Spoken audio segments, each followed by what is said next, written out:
Hi, welcome to the Classic Storytellers podcast. Please subscribe to our channel and we'll be bringing you classic stories every week. I'm Tyler, your AI host from Aicast. Let's continue with Alice's adventure in Wonderland.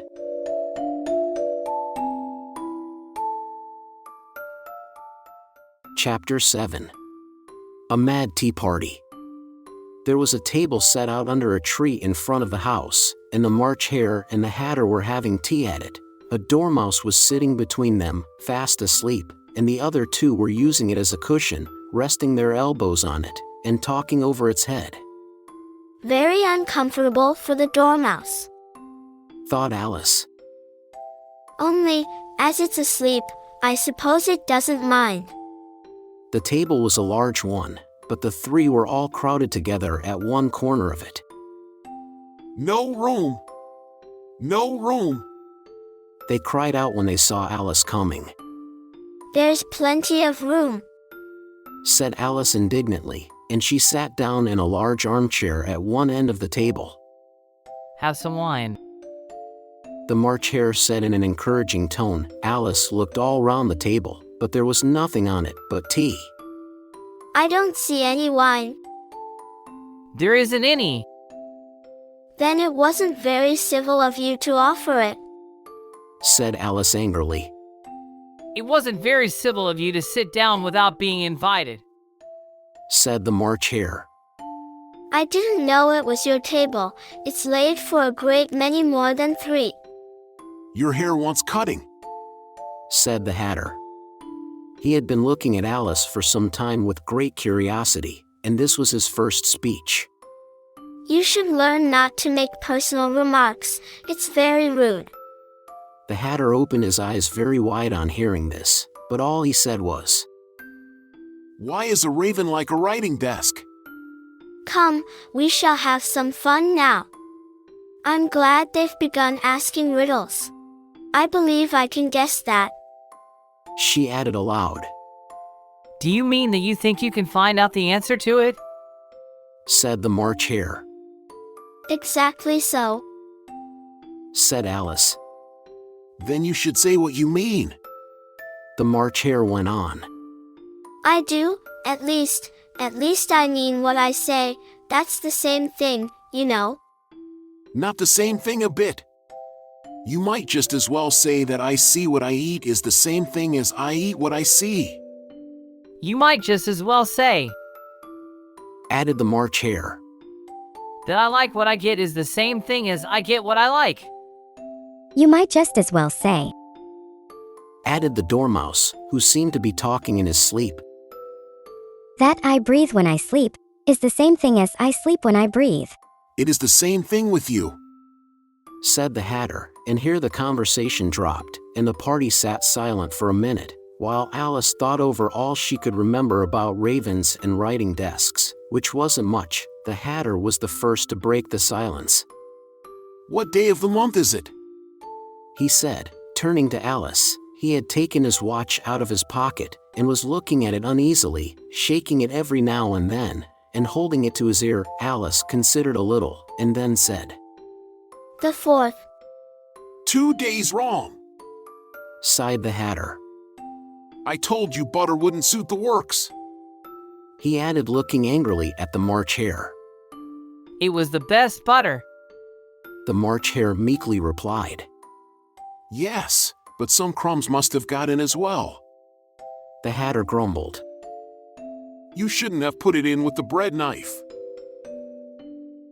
The March Hare took the watch and looked at it gloomily. Then he dipped it into his cup of tea, and looked at it again, but he could think of nothing better to say than his first remark. It was the best butter, you know? Alice had been looking over his shoulder with some curiosity. What a funny watch, she remarked. It tells the day of the month, and doesn't tell what o'clock it is. Why should it? muttered the Hatter. Does your watch tell you what year it is? Of course not, but that's because it stays the same year for such a long time together. which is just the case with mine, said the Hatter. Alice felt dreadfully puzzled. The Hatter's remark seemed to have no sort of meaning in it, and yet it was certainly English. I don't quite understand you, she said, as politely as she could. The Dormouse is asleep again, said the Hatter, and he poured a little hot tea upon its nose. The Dormouse shook its head impatiently, and said, without opening its eyes, Of course, just what I was going to remark myself. Have you guessed the riddle yet? The Hatter said, turning to Alice again. No, I give it up. What's the answer? I haven't the slightest idea, said the Hatter. Nor I. Said the March Hare. Alice sighed wearily. I think you might do something better with the time than waste it in asking riddles that have no answers. If you knew time as well as I do, you wouldn't talk about wasting it. It's him, I don't know what you mean. said Alice. Of course you don't. The Hatter said, tossing his head contemptuously. I dare say you never even spoke to time. Perhaps not, but I know I have to beat time when I learn music. Ah, that accounts for it, said the Hatter. He won't stand beating. Now, if you only kept on good terms with him, he'd do almost anything you liked with the clock. For instance, suppose it were 9 o'clock in the morning, just time to begin lessons. You'd only have to whisper a hint to time, and round goes the clock in a twinkling. 1:30, time for dinner. That would be grand, certainly, but then, I shouldn't be hungry for it, you know. Not at first, perhaps, but you could keep it to 1:30 as long as you liked. Is that the way you manage? Alice asked. The Hatter shook his head mournfully. Not I, he replied. We quarreled last March, just before he went mad, you know. It was at the great concert given by the Queen of Hearts, and I had to sing Twinkle, Twinkle, Little Bat, how I wonder what you're at. You know the song, perhaps? I've heard something like it, said Alice. It goes on, you know. The Hatter continued. In this way, up above the world you fly, like a tea tray in the sky, twinkle, twinkle. Here the Dormouse shook itself, and began singing in its sleep. Twinkle, twinkle, twinkle, twinkle, and went on so long that they had to pinch it to make it stop. Well, I'd hardly finished the first verse, when the Queen jumped up and bawled out. He's murdering the time! Off with his head! How dreadfully savage, exclaimed Alice. And ever since that, the Hatter went on in a mournful tone, he won't do a thing I ask. It's always 6 o'clock now. A bright idea came into Alice's head. Is that the reason so many tea things are put out here? She asked. Yes, that's it. It's always tea time, and we've no time to wash the things between whiles. Then you keep moving round, I suppose? Exactly so, as the things get used up. But what happens when you come to the beginning again? Alice ventured to ask. Suppose we change the subject. The March Hare interrupted, yawning. I'm getting tired of this. I vote the young lady tells us a story. I'm afraid I don't know one, said Alice, rather alarmed at the proposal. Then the Dormouse shall. They both cried. Wake up, Dormouse! And they pinched it on both sides at once. The Dormouse slowly opened his eyes. I wasn't asleep, he said in a hoarse, feeble voice. I heard every word you fellows were saying. Tell us a story, said the March Hare. Yes, please do, pleaded Alice.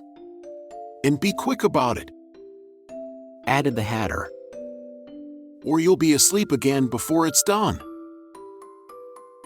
Once upon a time there were 3 little sisters, and their names were Elsie, Lacey, and Tilly, and they lived at the bottom of a well.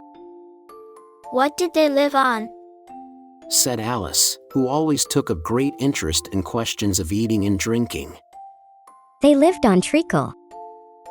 Said the Dormouse, after thinking a minute or two.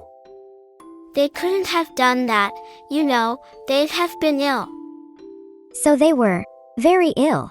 Alice tried to fancy to herself what such an extraordinary ways of living would be like, but it puzzled her too much, so she went on. But why did they live at the bottom of a well? Take some more tea. The March Hare said to Alice, very earnestly. I've had nothing yet.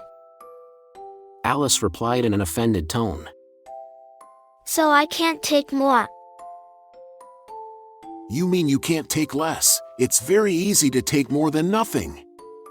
Nobody asked your opinion. Said Alice. Who's making personal remarks now? The Hatter asked triumphantly. Alice did not quite know what to say to this, so she helped herself to some tea and bread and butter, and then turned to the Dormouse and repeated her question. Why did they live at the bottom of a well? The Dormouse again took a minute or two to think about it, and then said, It was a treacle well. There's no such thing. Alice was beginning very angrily, but the Hatter and the March Hare went. Shoo, shoo.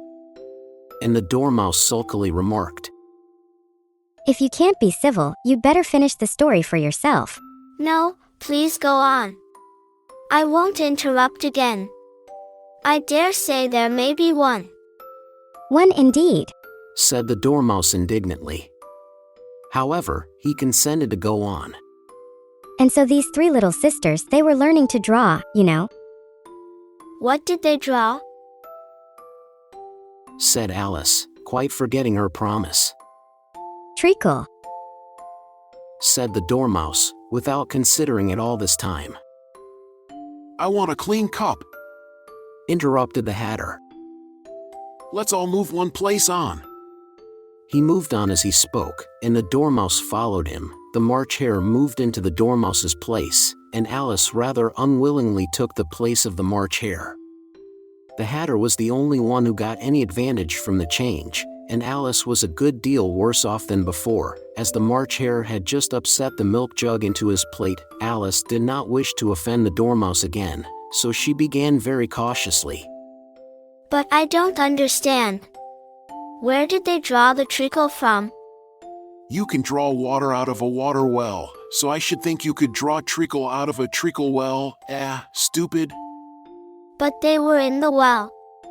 Alice said to the Dormouse, not choosing to notice this last remark. Of course they were. Well in. This answer so confused poor Alice, that she let the Dormouse go on for some time without interrupting it.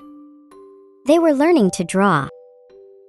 The Dormouse went on, yawning and rubbing its eyes, for it was getting very sleepy. And they drew all manner of things, everything that begins with an M. Why with an M? Said Alice. Why not? Said the March Hare. Alice was silent. The Dormouse had closed its eyes by this time, and was going off into a doze, but, on being pinched by the Hatter, it woke up again with a little shriek, and went on. That begins with an M, such as mousetraps and the moon and memory and muchness. You say things are much of a muchness. Did you ever see such a thing as a drawing of a muchness? Really, now you ask me. Said Alice, very much confused. I don't think. Then you shouldn't talk. Said the Hatter. This piece of rudeness was more than Alice could bear. She got up in great disgust, and walked off. The Dormouse fell asleep instantly, and neither of the others took the least notice of her going, though she looked back once or twice, half hoping that they would call after her. The last time she saw them, they were trying to put the Dormouse into the teapot. At any rate, I'll never go there again. Said Alice as she picked her way through the wood. It's the stupidest tea party I ever was at in all my life. Just as she said this, she noticed that one of the trees had a door leading right into it. That's very curious. she thought. But everything's curious today. I think I may as well go in at once. And in she went. Once more she found herself in the long hall, and close to the little glass table. Now, I'll manage better this time, she said to herself, and began by taking the little golden key, and unlocking the door that led into the garden. Then she went to work nibbling at the mushroom till she was about a foot high. Then she walked down the little passage, and then she found herself at last in the beautiful garden, among the bright flower beds and the cool fountains.